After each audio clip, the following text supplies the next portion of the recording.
Eu te louvo, ó Pai, Senhor do céu e da terra, porque tu ocultaste as tuas coisas aos sábios e aos entendidos, e as revelastes aos pequenininhos. Esta foi a tua vontade. Por que Jesus falou essas palavras? São palavras muito fortes. Os sábios, os entendidos, os professores, os escribas, os rabinos, os teólogos, eles não entendem nada de Deus.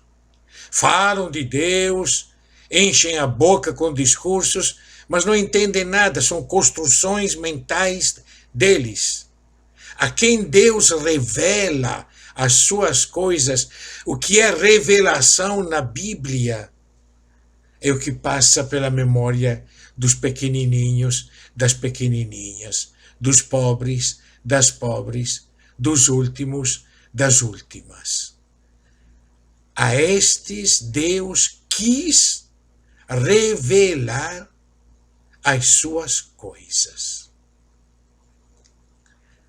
De toda a Bíblia que nós temos na mão, de tantos e tantos capítulos, o que é realmente revelação de Deus não é o que passou pelas mãos dos reis, dos sacerdotes, dos rabinos, é o que veio pela memória dos últimos. Eis porque João, profeta, na cadeia, manda perguntar para Jesus. É assim que começa esse capítulo, assim que começa esta terceira parte do Evangelho de Mateus. És tu aquele que tinha que vir ou temos que esperar outro? E a resposta de Jesus é: olha os pequeninos.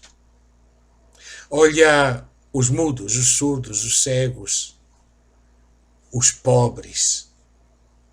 A eles é anunciada a boa nova. A eles é revelado o mistério. A vida de Jesus toda a serviço dos pequeninos.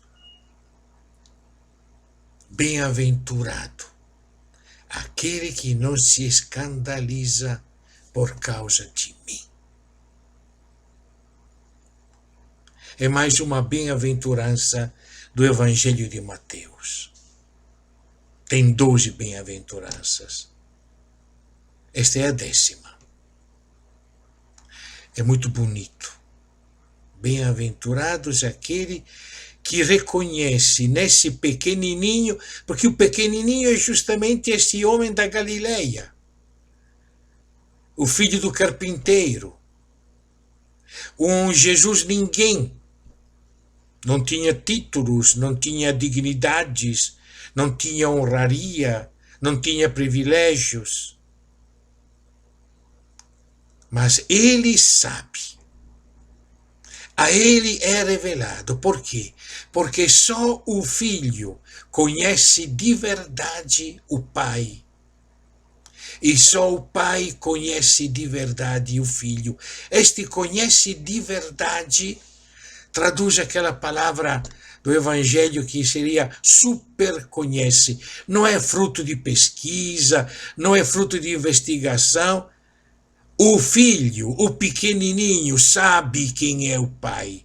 O conhece só pelo abraço, só pelo cuidado, só pela atenção. Não estudou o que é o pai. E assim o pai conhece o filho. Este conhecimento que vem da experiência do pequenininho que sabe e confia no pai. O pequenininho é o profeta. Ele sabe onde Deus está, qual é o tempo de Deus, onde é que hoje estão acontecendo os gestos de libertação de Jesus. Os sábios e os entendidos são mestres. Eles ensinam tudo que os outros já pensaram, pensam coisas novas. Eles entendem, mas não são profetas.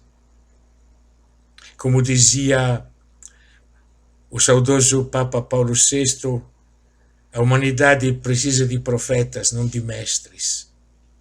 Ou como repete constantemente Papa Francisco, são os pequenininhos, os pobres, que nos evangelizam.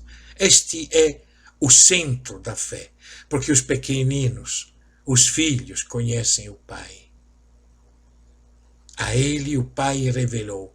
Aquele que é Senhor do céu e da terra, aquele que põe na mão do Filho do Homem todas as coisas, é aquele que fala e se revela aos últimos e às últimas, aos que a história nem considera muitas vezes.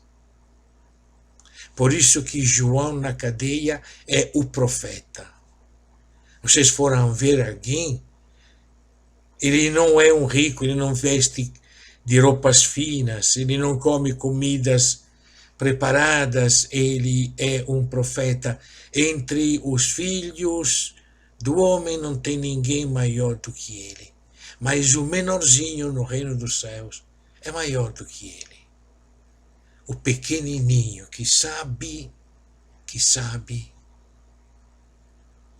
que Jesus é o Messias, não porque ele vence, não porque ele derrota os inimigos, não porque ele acaba com os adversários, não porque ele contradiz o que não pensa como ele, mas porque ele é humilde